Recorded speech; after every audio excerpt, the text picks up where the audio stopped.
En décembre 2024, Angélique Angarny-Philopon est entrée dans l'histoire. À 34 ans, elle est devenue la doyenne des Miss France. Cette victoire aurait dû être un moment de pur bonheur. Cependant, il est vite devenu évident qu'Internet avait d'autres plans. Le triomphe d'Angélique a rapidement été éclipsé par une vague de harcèlement en ligne. Les attaques étaient incessantes, se concentrant principalement sur son âge.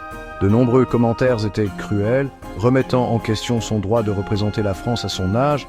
Certains sont même allés jusqu'à faire des attaques personnelles sur son apparence et ses choix de vie. Le monde numérique peut être un endroit cruel et impitoyable, surtout pour ceux qui sont sous les feux de la rampe. Ce fut une dure prise de conscience pour Angélique. Elle avait participé au concours avec l'espoir d'utiliser sa plateforme pour défendre des causes importantes. Au lieu de cela, elle s'est retrouvée à lutter contre la négativité et les insultes d'utilisateurs anonymes cachés derrière leurs écrans. Les trolls d'Internet semblaient obsédés par l'âge d'Angélique. Les commentaires ont inondé les plateformes de médias sociaux, la ridiculisant parce qu'elle était trop vieille pour être Miss France.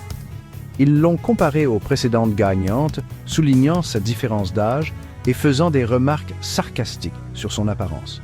Il ne s'agissait pas de simples plaisanteries inoffensives, mais d'attaques personnelles destinées à la blesser et à la rabaisser. Les attaques étaient constantes, minant la confiance et le bonheur d'Angélique.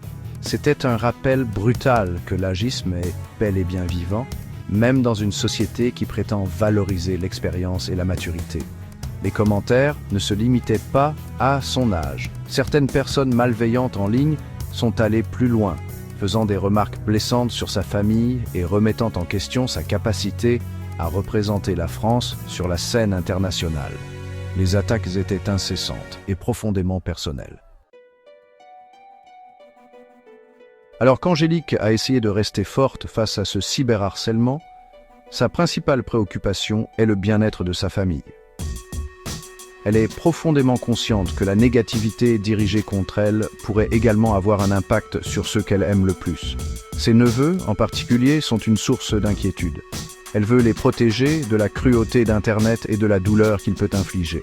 Pour protéger sa famille, Angélique a adopté une approche proactive. Elle surveille attentivement ses comptes de médias sociaux, supprime les commentaires blessants et bloque les utilisateurs abusifs. Elle comprend que si elle ne peut pas contrôler les actions des autres, elle peut contrôler ce qu'elle laisse entrer dans son propre espace et les espaces qu'elle partage avec ses proches.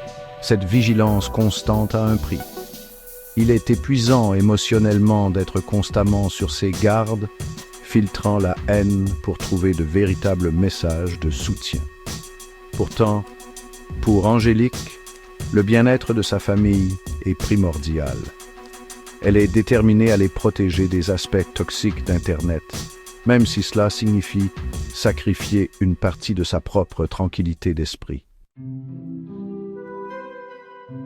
Malheureusement, l'expérience d'Angélique n'est pas unique. Les précédentes Miss France ont également subi les foudres des cyberharceleurs. Ève Gilles, Miss France 2024, a subi un torrent de critiques pour ses cheveux courts et sa silhouette mince. Gilles a choisi d'ignorer en grande partie les commentaires, se concentrant plutôt sur ses fonctions de Miss France. Les expériences des deux femmes mettent en lumière une tendance inquiétante. La tendance d'Internet à démolir les femmes qui réussissent, en particulier celles qui sont sous le feu des projecteurs. Leurs histoires soulèvent des questions importantes sur le rôle des médias sociaux dans notre société et la responsabilité que nous avons les uns envers les autres en ligne. L'anonymat d'Internet semble enhardir certains individus, leur permettant de dire des choses qu'ils n'oseraient jamais dire en personne. Cet effet de désinhibition en ligne peut avoir des conséquences dévastatrices, entraînant des dommages réels pour les personnes ciblées. L'histoire d'Angélique est un rappel brutal que les mots ont du pouvoir, en ligne comme hors ligne. C'est un appel à l'action pour que nous soyons tous plus attentifs à nos paroles et que nous créions un monde en ligne plus bienveillant et plus compatissant.